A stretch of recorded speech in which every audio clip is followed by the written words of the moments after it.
Você já julgou alguém por medo? Já teve medo de algo que nem conhecia só pelo que os outros dizem?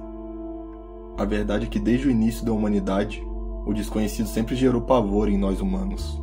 Então nomeamos o que não conhecemos como vilões ou monstros. E o filme que veremos hoje trata esse tema com maestria. Vamos entender mais sobre o medo e preconceito com Nimona.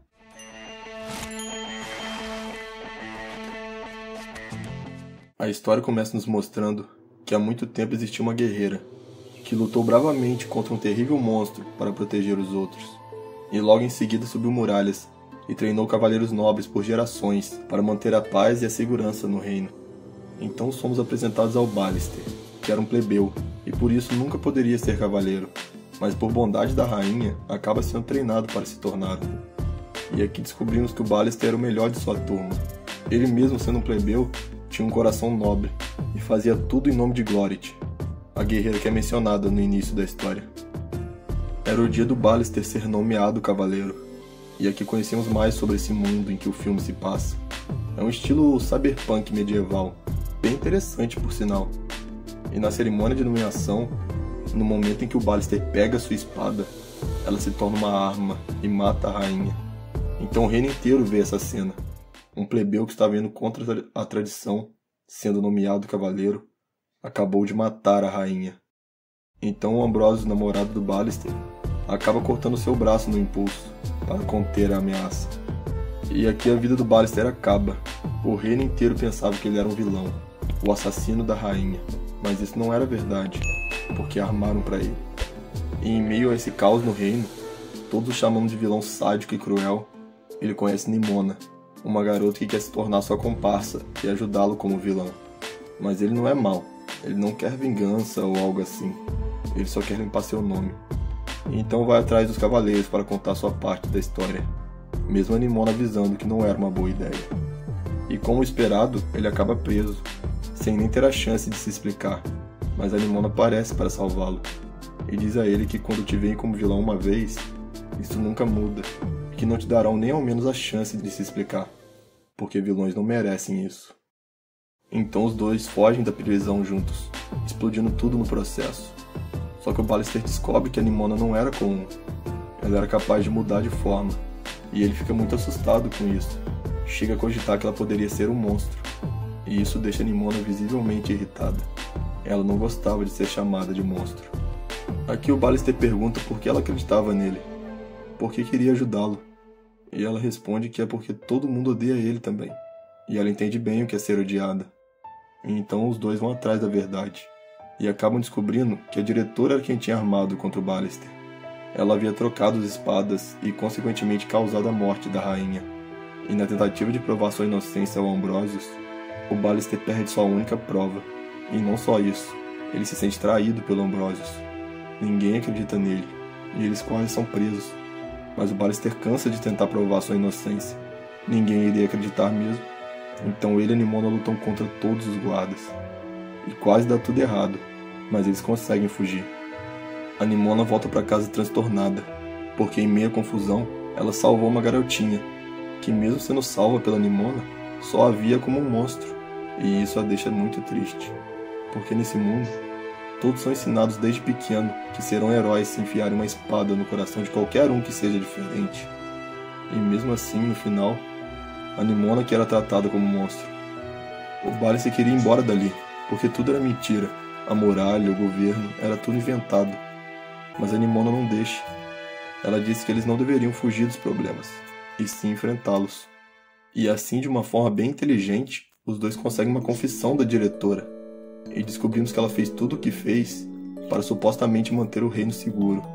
Para ela, um plebeu não poderia se tornar cavaleiro, porque iria contra as regras do mundo. Então ela garantiu que nunca mais alguém pensaria em colocar um plebeu como cavaleiro. E com a confissão em mãos, tudo parecia perfeito. Os dois desenvolveram a sua relação de amizade, e todos viram como a diretora armou tudo e planejou a morte da rainha.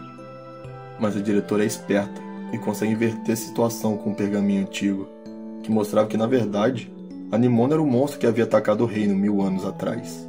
E ao ficar sabendo disso, o Ballister confronta ela, pergunta por que ela mentiu para ele, e diz que ela é um monstro, e que só queria que ele também fosse visto como um monstro, para não ficar sozinha. Interessante pensar que, pouco tempo atrás, ele não se importava com o fato dela mudar de forma, mas não dá pra culpar totalmente o Ballister, porque botaram na cabeça dele, desde que ele era pequeno, que ele foi criado para matar monstros. E então a Nimona foge com medo, enquanto o reino inteiro caça ela. Aqui nós somos levados ao seu passado, e vemos que a Nimona sempre buscou estar incluída. Ela até tentou viver com os pássaros, com os peixes ou os alces, mas sempre foi recusada por todos, só por ser diferente. Mas um dia, ela conheceu uma garota chamada Glorit, e essa garota foi a única que a aceitou. Durante muito tempo, a Nimona viveu feliz com a Glorit, e até mostrou seus poderes para ela. E a Glorit adorava a Nimona também. Mas então um dia os adultos viram ela mudando de forma, enquanto as duas brincavam. E sem pensar duas vezes taxaram ela como um monstro. Os pais de Glorit colocaram em sua cabeça que sua melhor amiga era um monstro cruel. E nisso, até a própria Glorit passou a acreditar também. E expulsou a Nimona, dando origem ao reino, à lenda e tudo que sucederia de ali em diante. Gostaria que vocês notassem como que as crianças não veem a maldade. São puras em seu estado natural. A Glorit, antes de ser mudada por seus pais, nunca temeu a Nimona. Muito pelo contrário, eram grandes amigas. Só que nós tememos aquilo que não podemos entender. E como os pais de Glorit não eram capazes de entender Nimona, ela só poderia ser um monstro. E depois de se sentir traída novamente por seu único amigo, Nimona continua fugindo para a floresta, absorvendo todo esse ódio que todos sempre depositam nela. Aqui ela está abalada, e então ela aceita. Se todos a veem como um monstro, então ela será de fato um monstro, e se torna um monstro que deriva de todo o ódio depositado em cima dela. Ódio esse que nasce do medo que as pessoas têm dela.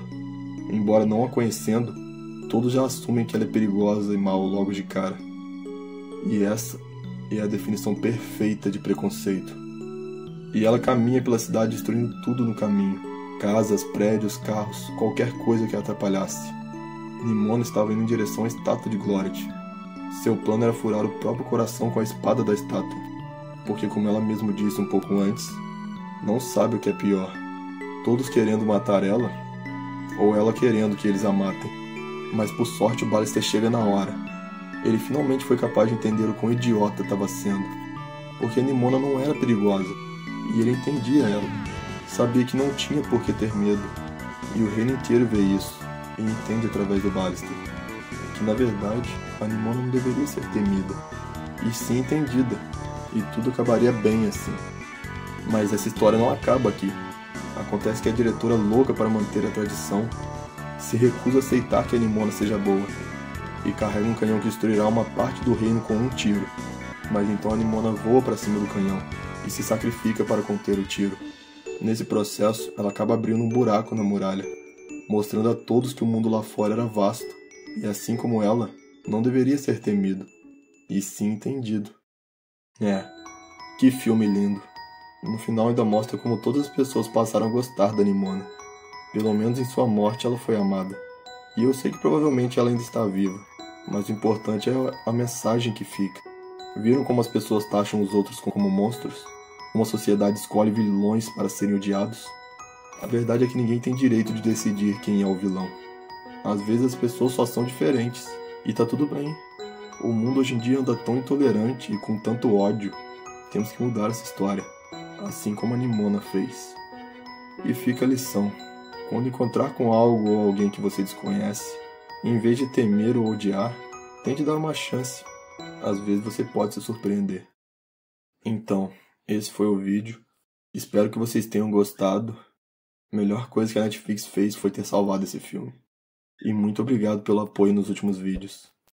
E se você está assistindo até aqui, se inscreve, deixa um like, um comentário, porque eu adoro falar com vocês.